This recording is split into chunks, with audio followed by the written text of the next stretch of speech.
आजचा दिवस आमच्यासाठी खूप स्पेशली कारण आज आहे माझ्या भावाचा बर्थडे आणि बर्थडे म्हटलं तर सेलिब्रेशन येतच, त्यामुळे तो आम्हाला पार्टी देणार होता हॉटेलवर आणि आम्ही तिकडंच बर्थडे सेलिब्रेशन करायला चाललोय. पण त्या अगोदर त्याला केक घ्यायचा होता आणि त्याला चॉकलेट केक आवडतो, त्यामुळे आम्ही तोच घेतला आणि त्यानंतर मग आम्ही हॉटेलवरती पोहोचलो आणि तो पण तिथे आलेला होता. मग काय सगळ्यात अगोदर बर्थडे बॉयला विश केलं आणि त्यानंतर बर्थडे बॉय हॅप्पी होता आणि आम्ही पण तेवढंच हॅप्पी होतो त्याची पार्टी एन्जॉय करण्यासाठी.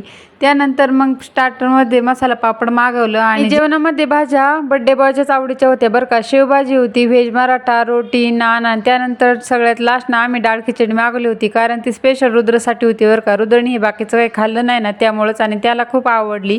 त्यानंतर जेवण छान असं झालं आणि मग त्यानंतर आम्ही त्याचा बर्थडे सेलिब्रेट करायला आलो बरं का. खरंच खूप कृष्णलीला हॉटेलमध्ये ना एकदम छान वातावरण पण होतं, म्युझिक पण होती आणि बर्थडे सेलिब्रेशनचं आहे ना डेकोरेशन पण खूप छान होतं. एकदम छान वाटलं इथं बरं का करायला खरंच, कारण पहिल्यांदाच सेलिब्रेट केला मी माझ्या भावाचा बर्थडे हॉटेलमध्ये आणि एवढं छान फील आलं ना, खरंच एकदम हॅप्पी मुमेंट वाटत होता. आणि प्रत्येक नात्यापेक्षा ना भावा बहिणीचं नातं ना खरंच खूप स्पेशल असतं बरं का, कारण भाऊ बहीण ना हे लहानपणीपासून एकत्र असतात.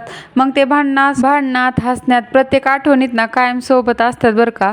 भाऊ आपल्या आयुष्याचा सगळ्यात स्ट्रॉंग सपोर्ट असतो प्रत्येक बहिणीच्या आयुष्यातील आणि आज त्याच्या चेहऱ्यावरचा आनंद पाहून खूप खरंच मला पण आनंद झाला. आयुष्यात तुझ्या सगळ्या इच्छा पूर्ण होऊ दे आणि असंच कायम आनंदी राहा. हॅपी बर्थडे सत्तू.